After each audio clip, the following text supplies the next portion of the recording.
Hello everyone, I am Chandramohan Garg and I am making this video in order to discuss in detail how to prepare for Indian Civil Services examination.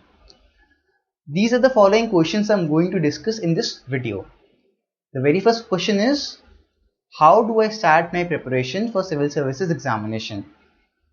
I would say give some time in order to build your basics, and after that try to get into full preparation mode. Now, what do you need to do in this initial stage? I would say do three things.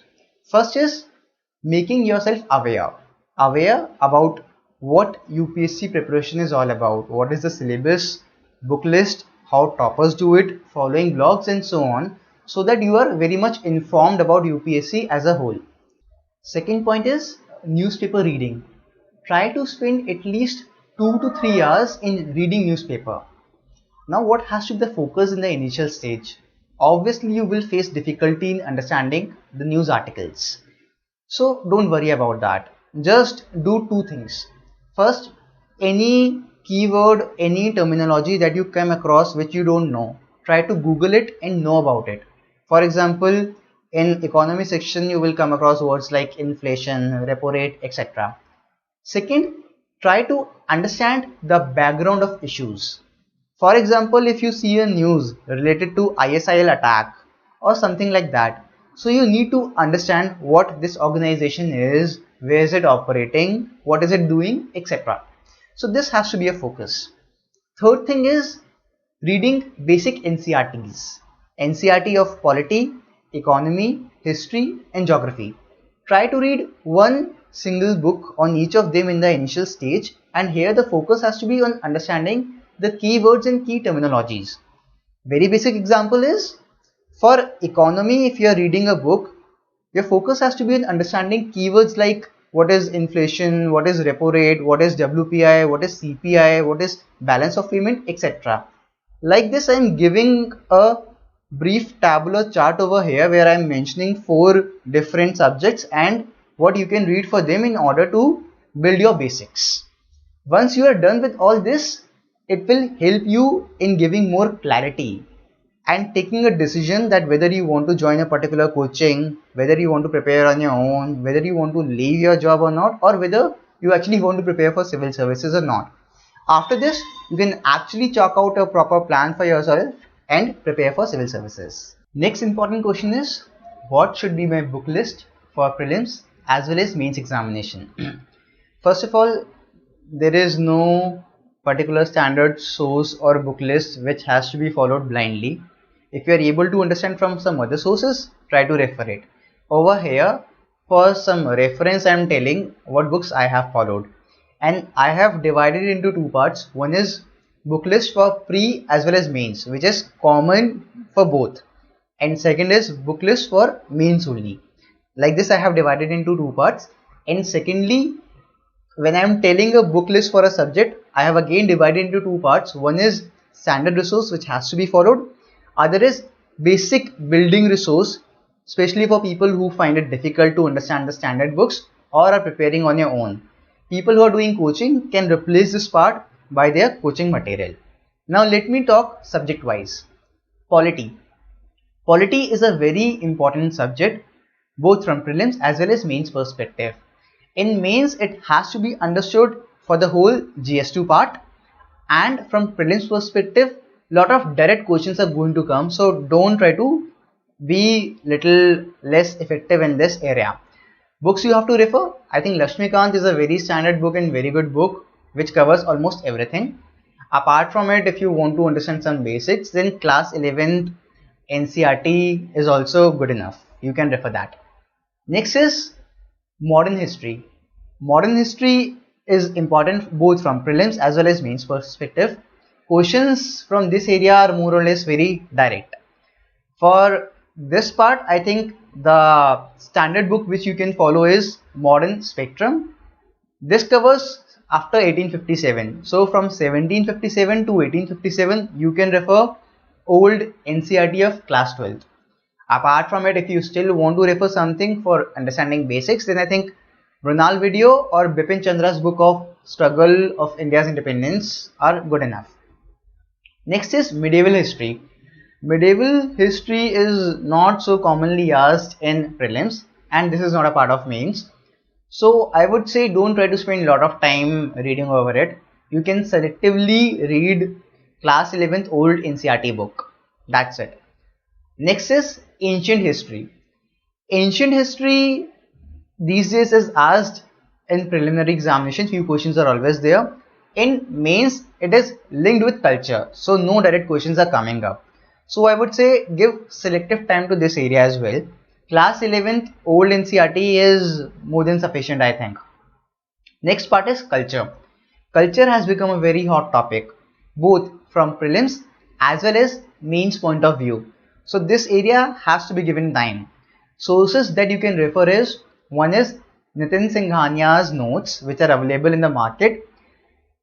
It has very detailed information but in very small segments. So whatever you come across, try to Google over it if you don't find sufficient information in his notes. Apart from this, you can refer selectively CCRT or NIOS in order to cover up areas which you feel are not well or missing in Nitin Singhania's notes. Apart from it, you can obviously refer Mrinal videos if you are finding it difficult to understand through books. That is there. Next topic is geography.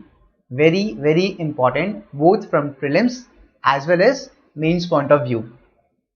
And it is a very technical subject, so initially you will face difficulty and you have to give ample time in order to understand the basics.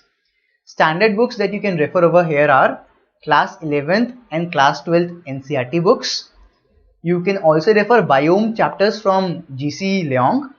And third thing is maps. For maps, you can buy a atlas and you can practice through it. This is very important. Apart from it, if you still want to refer some source, I would say class 6th to class 10th NCERTs can be referred selectively if you want to refer, or Brunal videos. Next part is environment. Now environment is very important from prelims point of view. Its relevance in mains is not so much. Over here you can refer two sources. One is Shankar IAS book which is available in market, and second is class 12th old NCERT biology ecology unit.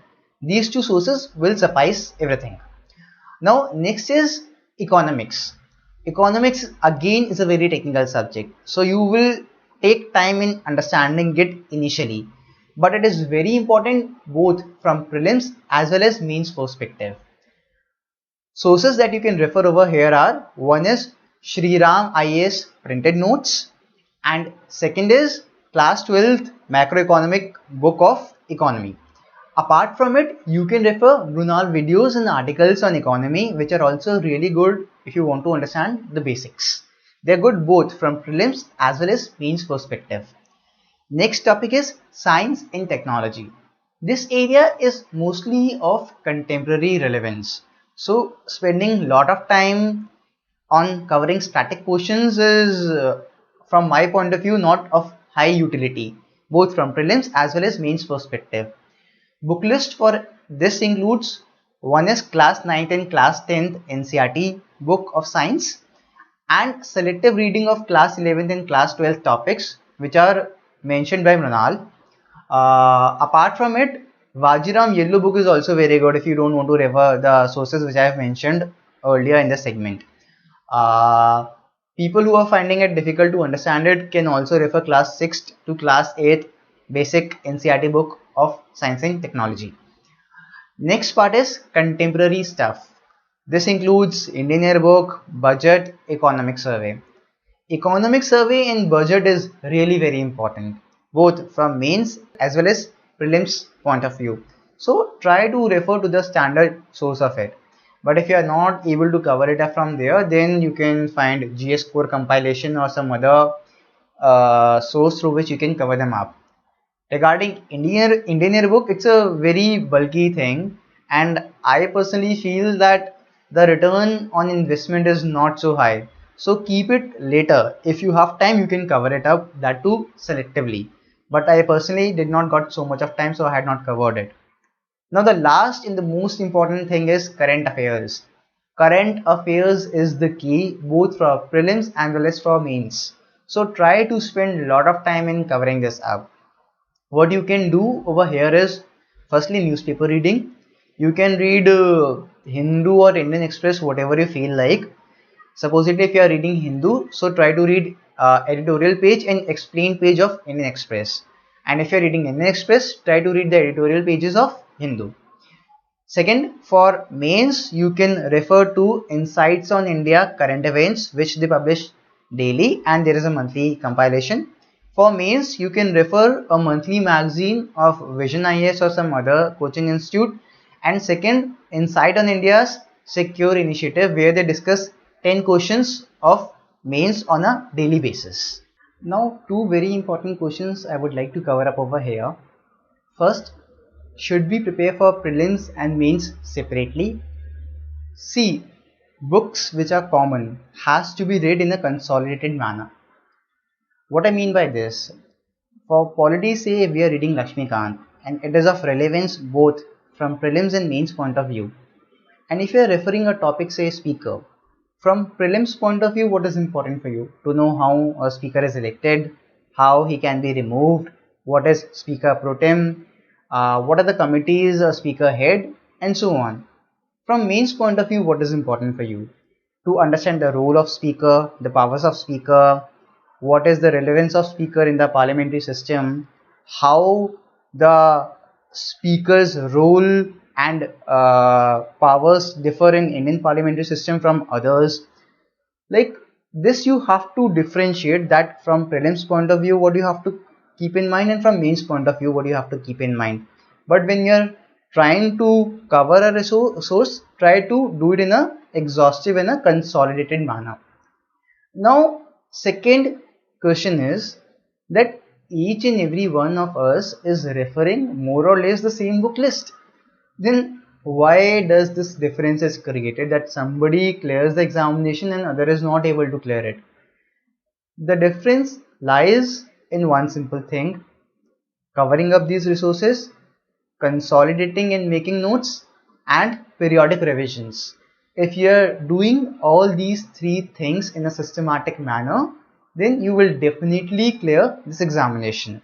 Now let me talk about only mains specific areas.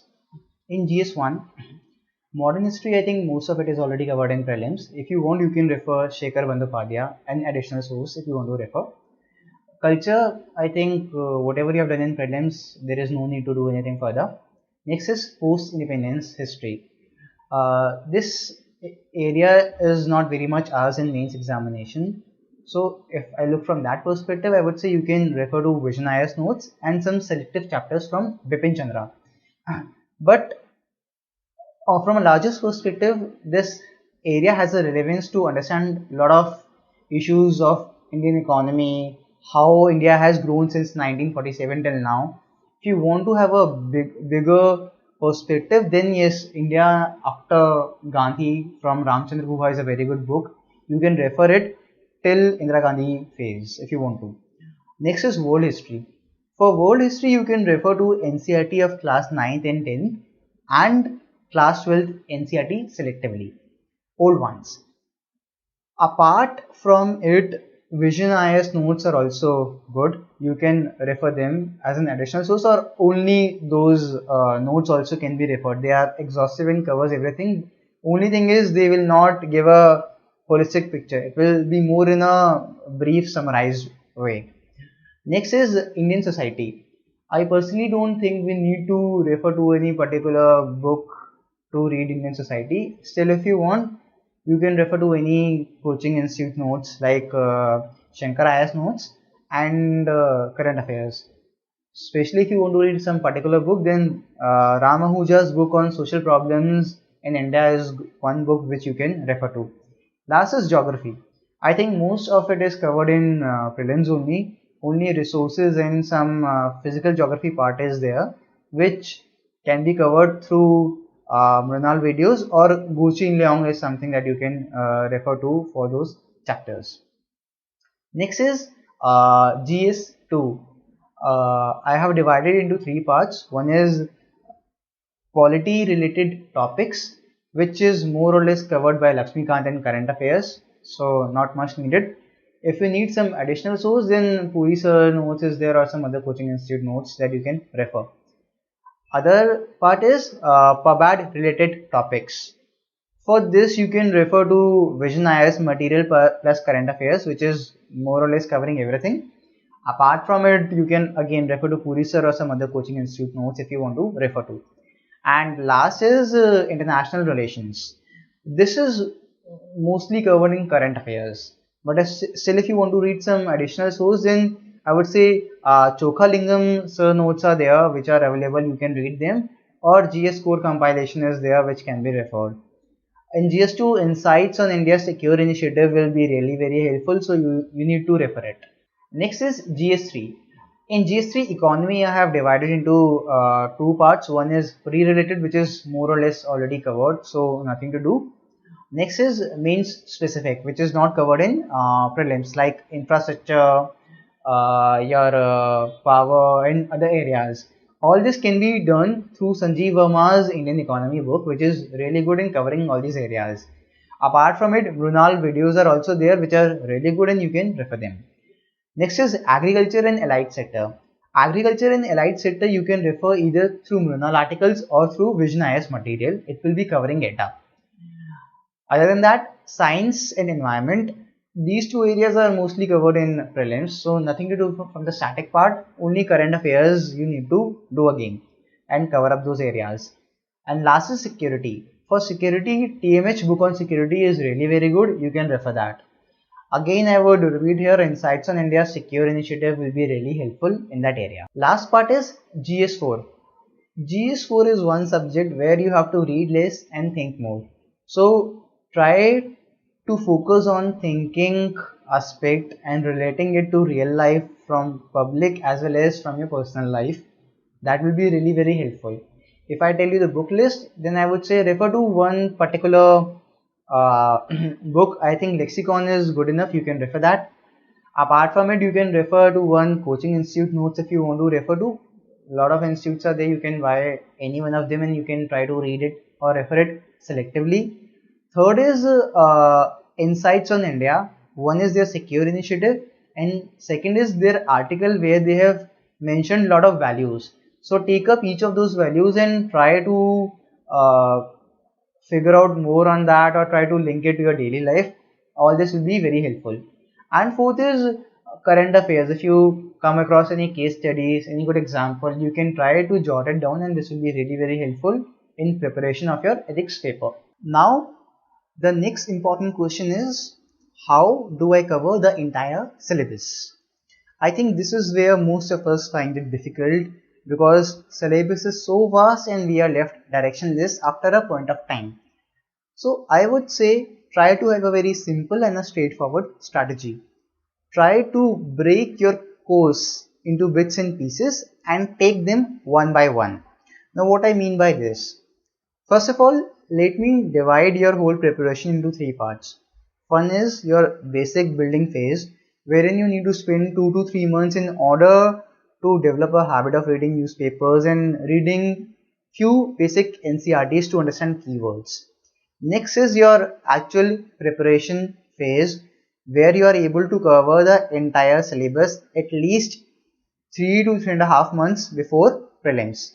And last is your revision stage, that is last 3 or 3.5 months before prelims you are trying to revise everything. Now let me talk about the preparation phase. Again you can divide it into parts: pre-com mains, mains, optional, and allocate time to it. Allocation of time is an individual's decision, but if you ask me, I think you need 3 to 4 months to prepare your optional and at least 9 to 10 months to cover up the pre-com mains and mains area. So accordingly you make your own time division. Now the next step is allocation of time within these areas. In pre-com mains there are various subjects and you have to allocate time to each subject, that in how much time do you want or do you think you will be able to cover economy, polity, history, geography. On the basis of that you have to fix up your monthly, weekly and daily targets, that what are you going to cover up on a daily basis, weekly basis and monthly basis. When you're making your timetable, just ensure that don't make it very hectic. Try to keep it a 5-day week. I'm saying this because one day will be your rest day or time you will be wasting on other days so that you can cover it up on this day, and one day for revision so that you can revise everything. And second, try to keep some buffer days, because if you're expecting that you will cover up economy in 1 month, it might take you some more time. So try to have some buffer time in your whole long term timetable or preparation plan so that you can accordingly adjust. Now it comes to how do you take it on a daily basis.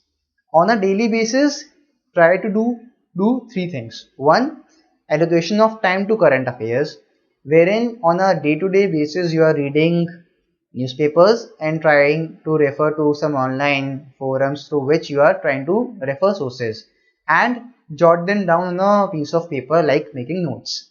Second, time allocation to a subject. Either you can do one subject at a time or you can take up two subjects at a time and try to cover up the target that you have allocated yourself to a particular day. So don't make your timetable on the basis of hours, but on the basis of allocation of coverage of topic that you have to do on a particular day. And third is miscellaneous. Miscellaneous can be revising what you have read yesterday or reading some extra sources like Indian Yearbook or some Yojana or some other magazine that you want to do additionally. So like this, keep a daily target, a weekly target, a monthly target and a long-term plan, and try to do things in bits and pieces. If you are doing it consistently, reading things, making notes and revising on time, then you will not face any difficulty in covering up things. Last thing I am going to talk about is revisions. Revisions are very important. Most of us start forgetting things after some period of time. It is simply because we don't revise things periodically. So keep one thing in mind, that once you have covered one particular subject, say economy, don't just leave it. While you're covering up other subjects, try to keep a day in a week so that you can periodically revise things. That is one thing. Second, try to complete your whole syllabus well in advance so that you have time for at least 2 to 3 revisions before you appear for prelims and as well for mains. In your first revision, you will be taking a lot of time and you will be able to identify your weaker areas. While you have done this, in your next revision, you will focus more on your weaker areas and give a glance on areas which you are already comfortable with. And a last revision will be a very glance on areas that you have covered up so that it mentally boosts you up. And while you're doing revisions, you can also try to solve some questions through some test series or something so that you are able to actually evaluate yourself as well. So revision is very important from overall point of view. Having discussed the preparation strategy in detail, I would like to give few pointers. First, try to understand things very clearly and think over them. Second, try to consolidate things through making notes. Third, try to revise things periodically. Fourth, try to evaluate yourself so as to know where you are lacking. And lastly, keep a right attitude and supplement it with the right efforts. And if you are going to do all these things, then you are surely going to succeed in this examination. Thank you.